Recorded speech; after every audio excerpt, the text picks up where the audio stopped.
guys, this is Gail with Gail's Southern Living. Today I'm doing my first soup for my collaboration, Cozy Fall Soup 22. It's an open collaboration with an Amazon gift card to the YouTube channel that's named Get Strong that enters with a video, which I will add to a playlist. I'll put all the details in the description box of this video.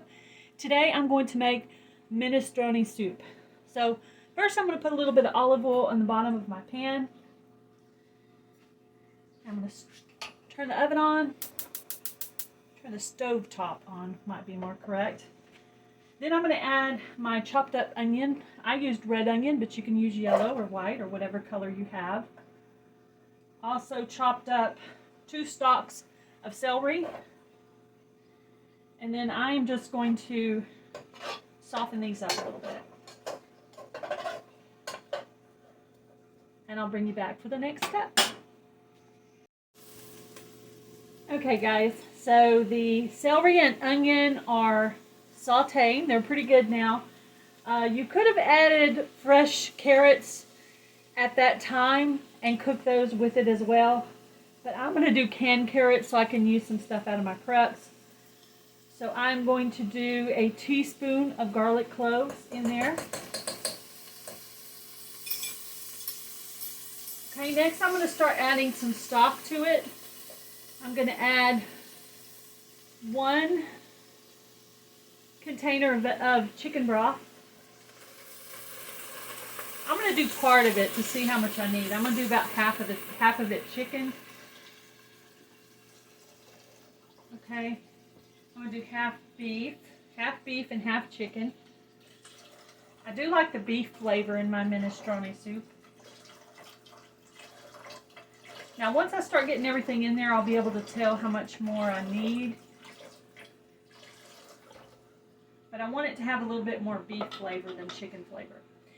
Okay, so I'm going to add some diced tomatoes, a 14.5 ounce can.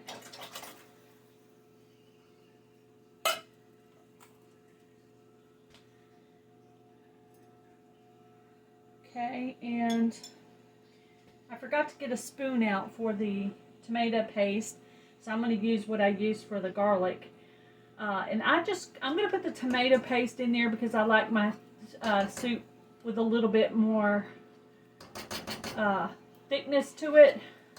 So I thought the tomato paste would help with that because minestrone usually has a pretty thin broth and I like mine a little bit thicker than that.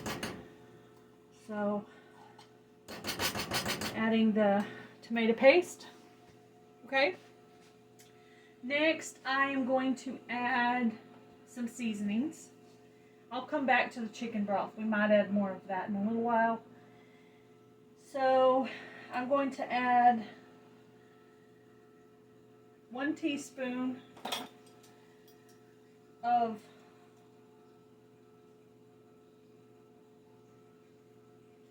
I'm going to go with half a teaspoon of garlic powder and half a teaspoon of onion powder.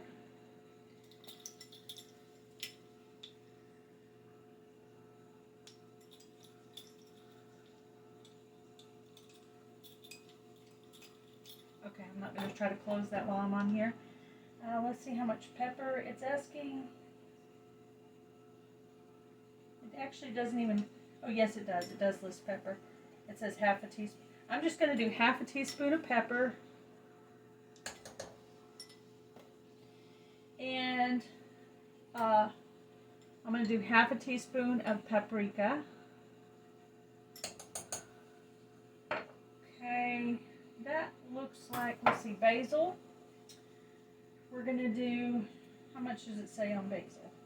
It says a teaspoon of basil. I'm only going to do, I think I'm only going to do 1/4 of basil.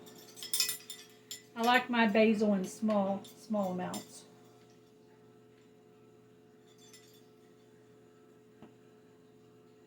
And then I'm going to do the same thing on the rosemary. I'm not real familiar with rosemary, so I'm probably going to do more like an eighth of a teaspoon of rosemary, just a tiny bit. And then I'm going to add a bay leaf to it. And hopefully I don't choke myself on it. This is a nice big one. Hopefully I'll be able to see that and remember to pull that out later.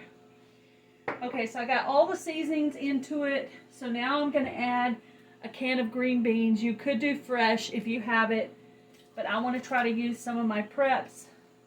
So I'm going to use the can. Same thing with the carrots. I'm going to add canned just because I want to use up some of my preps. And it calls for normally kidney beans, but I don't eat kidney beans, so I'm going to add a can of pinto beans. But if you prefer kidney beans, then you can add that to yours. Can't get all the beans out of there. Okay, I'm going to give it a stir.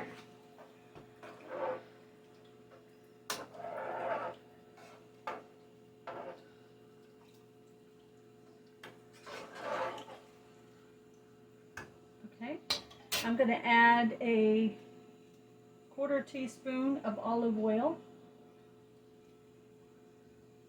Okay. And I'm going to double check the recipe. Make sure I have it. And in place of the salt, I'm going to add a beef bouillon cube just to give it a little extra beef flavor. In place of the salt, I'm going to do that. And then I'm going to go ahead and cook my pasta separately. I got shells pasta, little tiny shells pasta. And I'm going to cook that separately over here just because I don't like my pasta to get mushy. So when everything in here is done, I will add the pasta into it at the end, basically. So we're going to let this brew. It looks really good so far. And some people add pasta and some people add potatoes. I think I've also seen it on minestrone where they've added pasta and potato. But that's probably pretty rare. But I think it looks pretty good so far. Can you see it? There you go. Yeah. I'll bring you back in a little while.